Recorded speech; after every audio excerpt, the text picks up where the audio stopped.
Good afternoon, 5B. This afternoon we're going to be reading a book called Forces and Motion by Lisa Trumbauer.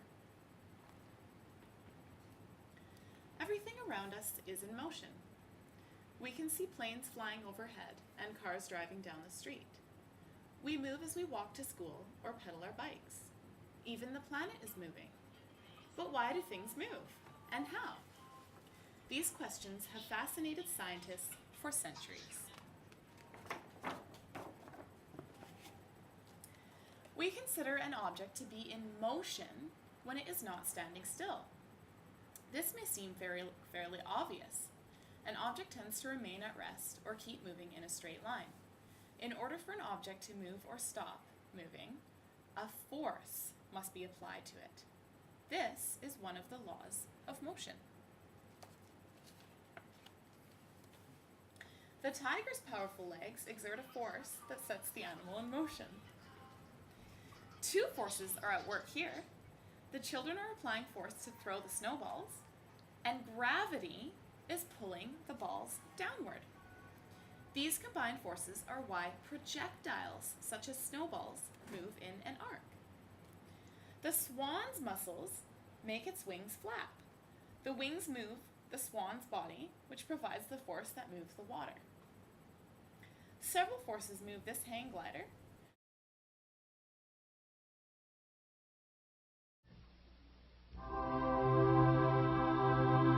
According to legend, Sir Isaac Newton, who lived in the 1600s, was hit on the head by a falling apple. This started him thinking, and from this experience came his now famous laws of motion and gravity. What is gravity? How does it affect our daily lives? Can we overcome it?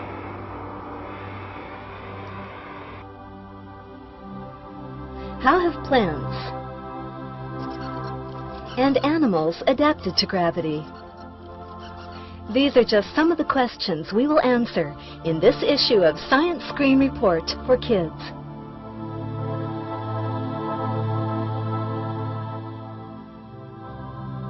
Okay, so what is gravity? Well, gravity is a force.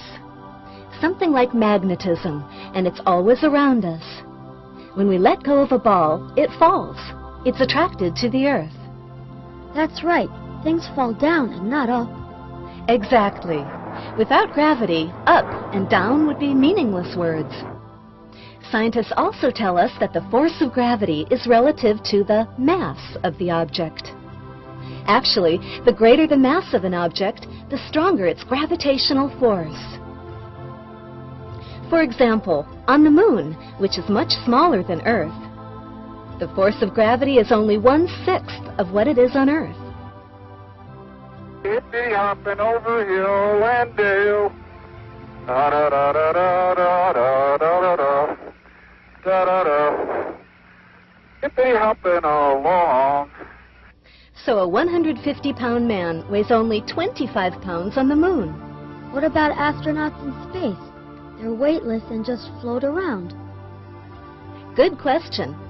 Although they may be weightless, they're still under the influence of a gravitational force. I don't understand.